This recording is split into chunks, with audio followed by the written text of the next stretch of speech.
Hello દોસ્તો, મારું નામ છે અજય વોરા અને આજના આ વિડીયોમાં આપણે માઇક્રોસોફ્ટ સિરીઝ બેઝિકથી એડવાન્સ આપણે શીખીશું. તો આ સિરીઝનો આપણો પહેલો વિડીયો છે કે જેમાં આપણે માઇક્રોસોફ્ટ સર્વર કેવી રીતે ડાઉનલોડ કરીશું તે આપણે જોઈએ. અહીંયા જે હું મેથડ બતાવીશ તે ઓફિશિયલી મેથડ છે.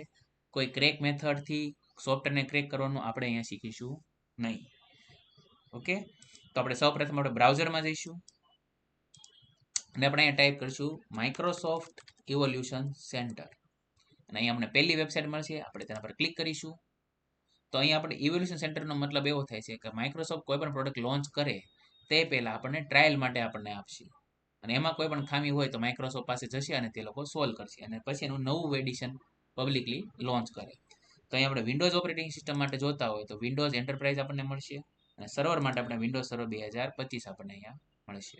તો આપણે સર્વર 2025 આપણે કેવી રીતે ડાઉનલોડ કરવું તે આપણે જોઈએ. તેના માટે આપણે આના પર ક્લિક કરીશું અને અહીંયા ડાઉનલોડ થાય છે ફાઇલ છે એના પર આપણે ક્લિક કરીશું તો આપણે ફાઇલને આપણે ડાઉનલોડ થશે. મારી પાસે ઓલરેડી આ ફાઇલ ડાઉનલોડ થયેલી છે જે મેં ડેસ્કટોપ પર રાખેલી છે. તો અહીંયા આપણે ફરીથી ડાઉનલોડ કરીશું નહીં. તો હવે નેક્સ્ટ વિડીયોમાં આપણે આ જે આઈસો ફાઇલ ડાઉનલોડ કરી છે તેને આપણે સર્વરમાં કેવી રીતે વર્ચ્યુઅલ મશીનમાં કેવી રીતે આપણે ઇન્સ્ટોલ કરવું તે આપણે જોઈશું. Thank you.